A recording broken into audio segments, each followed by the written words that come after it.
I'm going to explain the concept behind radioactive decay and explain how it was used to find the age of the Earth. So, radioactive elements have a half-life, which is essentially the amount of time it takes for that element to have its amount. So let's say that you have 10 of some thing like C14, 10 molecules, and these are unstable.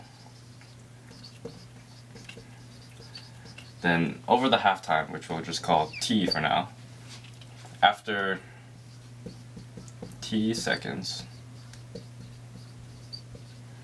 there will only be 5. And what's actually happening is this is breaking apart into something else, which in this case it becomes nitrogen-14 and some other elements. So how we can use this is, let's say we have a current rock that has this amount of carbon-14 in it. Certain amount. In this rock here.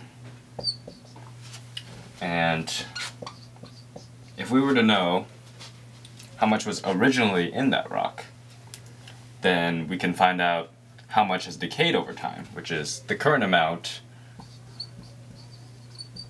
over the original.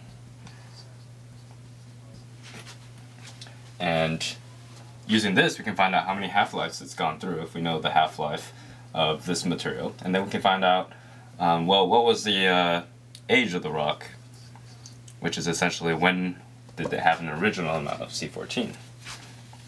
Well, the problem with this is we need to know how much was originally in there. And if this C14 is just escaping out into the atmosphere, then we would never have that value. So what we have then is certain materials, which are almost like a imprisoned box, where nothing ever leaves.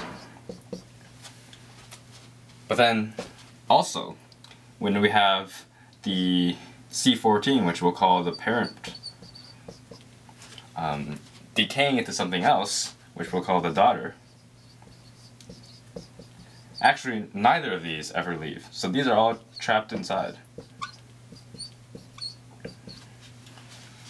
So the great thing is, because we can count both the parent and the daughter, and we know that parents plus daughters equals the original amount of parents when there were no daughters or decay, then we can set up an expression for what the half-life is.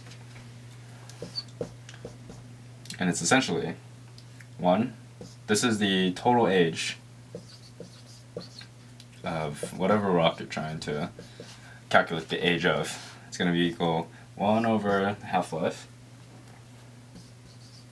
ln the number of parent products, the number of, sorry, this is products, which is the daughter products, and this is the parent products, plus 1. So this looks pretty complicated, but let's give a basic example of this. Let's say you have some kind of rock, and you find that there's half of the parent product and half of the daughter product. Well, what can that tell you? Well, since we know that at the start of this rock's life there was all parent products, and that a half-life, in that time of 1 half-life, it decreases the amount of the parent product by exactly half.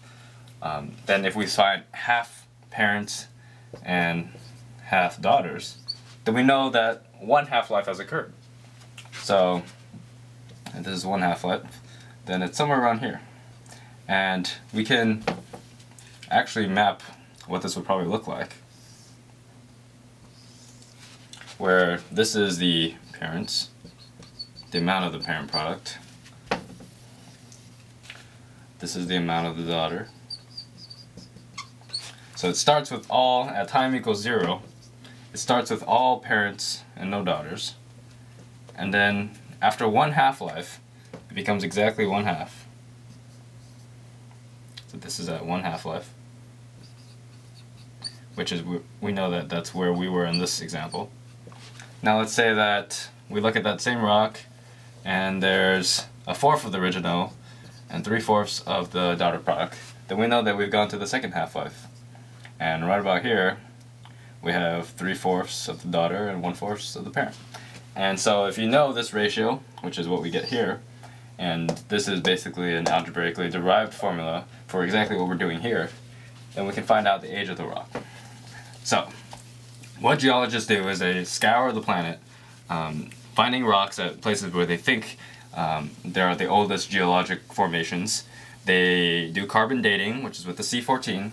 They do exactly this process, and they find a time. So, whatever the time they find for a specific rock, say 300 million years, well, what is this actually the age? Well, this is just the age of the rock, not the Earth. But if we know the age of this rock is 300 million years, then we know that this is now the minimum age of the Earth.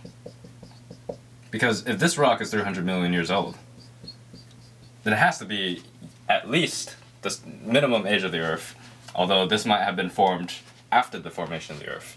So every time the geologists find an older rock, then that becomes a new minimum age. So they go up and up and up, over 100 million, over a billion, and as of now, the current oldest rock that we have found on the Earth is 4 billion years old.